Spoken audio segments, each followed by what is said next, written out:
Chapitre 38. La continuité. L'homme qui était assis en face commença par se présenter, car il désirait poser quelques questions. Il dit qu'il avait lu pratiquement tous les ouvrages sérieux sur la mort et l'au-delà, des traités les plus anciens aux travaux les plus modernes. Il avait été membre de la Psychical Research Society, avait assisté à de nombreuses séances avec d'excellents et honorables médiums, et avait vu de nombreuses manifestations qui n'étaient absolument pas truquées. Comme il avait étudié ces questions à fond, il avait eu à plusieurs reprises l'occasion de voir des choses d'un caractère surnaturel. Mais naturellement, ajoutait-il, elles étaient peut-être nées de son imagination, quoiqu'il fût enclin à considérer que non. Cependant, bien qu'il ait lu abondamment, qu'il soit en contact avec de nombreuses personnes qui étaient bien informées et qui avaient vu des manifestations physiques indéniables, il n'était pas encore satisfait, car il n'avait pas compris la vérité en la matière. Il avait sérieusement étudié le problème de la croyance et de l'incrédulité. Il avait des amis qui croyaient fermement à la survie de l'âme après la mort, et d'autres qui refusaient d'y croire et qui estimaient que la vie cessait avec la mort du corps physique. Bien qu'il ait acquis un nombre considérable de connaissances et qu'il ait une grande expérience des questions psychiques, il subsistait encore un doute dans son esprit, et comme il avançait en âge, il voulait savoir la vérité. Il ne craignait pas la mort, mais il voulait connaître la vérité à son sujet. Le train s'était arrêté, et juste à ce moment passa une charrette tirée par un cheval. Sur la charrette se trouvait le cadavre d'un homme enveloppé dans une pièce de toile écrue et attaché à deux longues tiges de bambou verts fraîchement coupées. On l'amenait de quelques villages vers le fleuve pour le brûler.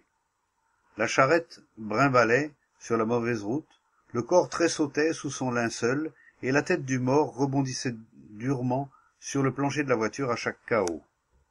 Il n'y avait qu'un passager derrière le conducteur, ce devait être un proche parent du défunt, car il avait les yeux rouges d'avoir beaucoup pleuré. Le ciel printanier était d'un bleu pur et très doux, et des enfants jouaient en criant sur la route. La mort devait être un spectacle familier, car chacun continuait à vaquer à ses occupations, comme si de rien n'était. Même l'enquêteur sur la mort n'avait pas vu la charrette et son fardeau. La croyance conditionne l'expérience, et l'expérience, alors, fortifie la croyance. Ce que vous croyez, vous en faites l'expérience. L'esprit dicte et interprète l'expérience, l'appelle ou la repousse. L'esprit lui-même est le résultat de l'expérience, et il ne peut reconnaître ou expérimenter que ce qui lui est familier, ce qu'il connaît, à quelque niveau que ce soit. L'esprit ne peut pas faire l'expérience de ce qui n'est pas déjà connu. L'esprit et sa réponse ont une bien plus grande signification que l'expérience. Et se rapporter à l'expérience dans le but de comprendre la vérité, c'est se laisser prendre par l'ignorance et l'illusion.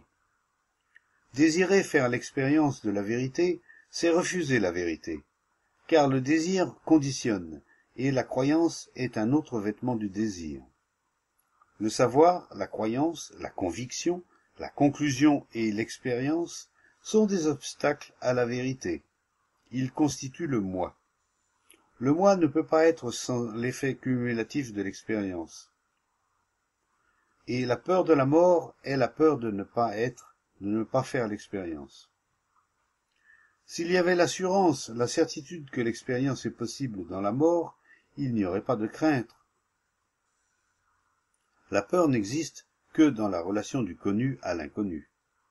Le connu essaie toujours de s'emparer de l'inconnu, mais il ne peut saisir que ce qui est déjà connu. Le connu ne peut pas faire l'expérience de l'inconnu. Le connu, ce qui est expérimenté, doit cesser pour que l'inconnu soit. Le désir de faire l'expérience de la vérité doit être approfondi et compris. Mais s'il y a un motif à l'approfondissement, alors la vérité ne se révèle pas. Peut-on chercher sans un motif conscient ou inconscient? Avec un motif, y a-t-il recherche? Si vous savez déjà ce que vous voulez, si vous avez formulé un but, alors la recherche est un moyen d'accomplir cette fin qui est une projection du moi. Ce n'est plus alors une recherche de la vérité, mais d'une satisfaction. Et le moyen sera choisi en fonction de la satisfaction. Pour comprendre ce qui est, il faut qu'il n'y ait aucun motif. Le motif et le moyen empêchent la compréhension. La recherche, qui est lucidité sans choix, n'est pas en vue de quelque chose. Elle consiste à être conscient du désir de la fin et des moyens pour y parvenir. La lucidité sans choix fait naître une compréhension de ce qui est. Il est étrange de voir comme nous sommes assoiffés de permanence, de continuité. Ce désir prend de nombreuses formes, des plus grossières aux plus subtiles. Les formes les plus évidentes nous sont familières. Le nom, le caractère, l'aspect physique, etc. Mais les désirs plus subtils sont beaucoup plus difficiles à déceler et à comprendre. L'identité en tant qu'idée, en tant qu'être, en tant que connaissance, en tant que devenir, à quelque niveau que ce soit, est difficile à percevoir et à mettre en lumière. Nous ne connaissons que la continuité et jamais la non-continuité. Nous connaissons la continuité de l'expérience, de la mémoire, des événements, mais nous ne connaissons pas cet état où la continuité n'est pas. Nous l'appelons la mort, l'inconnu, le mystérieux, et ainsi de suite. Et en lui donnant un nom ou un autre, nous espérons, d'une certaine manière, le saisir, ce qui est de nouveau le désir de continuité. La conscience du moi est l'expérience, le nom donné à l'expérience, de même que le souvenir de l'expérience. Et ce processus se déroule à tous les étages de l'esprit. Nous nous raccrochons à ce processus de la conscience, du moi, en dépit de la fuite de ses joies, de ses conflits incessants, de la confusion et de la souffrance. Voilà ce que nous connaissons. Telle est notre existence. Et la continuité de notre être même, l'idée, le souvenir, le mot. L'idée se poursuit, en partie ou en totalité. L'idée qui constitue le moi. Mais cette continuité amène-t-elle la liberté, sans laquelle il n'y a aucune découverte, aucun renouvellement possible?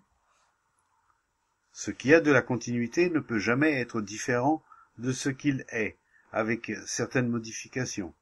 Mais ces modifications ne le renouvellent pas. Il peut prendre divers aspects, une couleur différente, mais c'est toujours l'idée, le souvenir, le mot. Ce centre de continuité n'est pas une essence spirituelle, car il appartient encore au domaine de la pensée, de la mémoire et aussi du temps.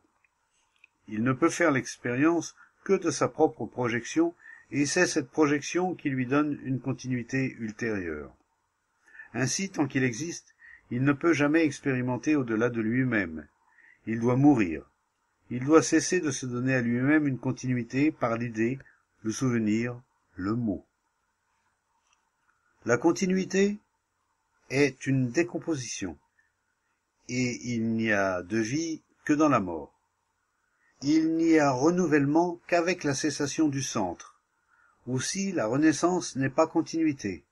Ainsi, la mort est-elle, comme la vie, un renouvellement instantané. Ce renouvellement est création.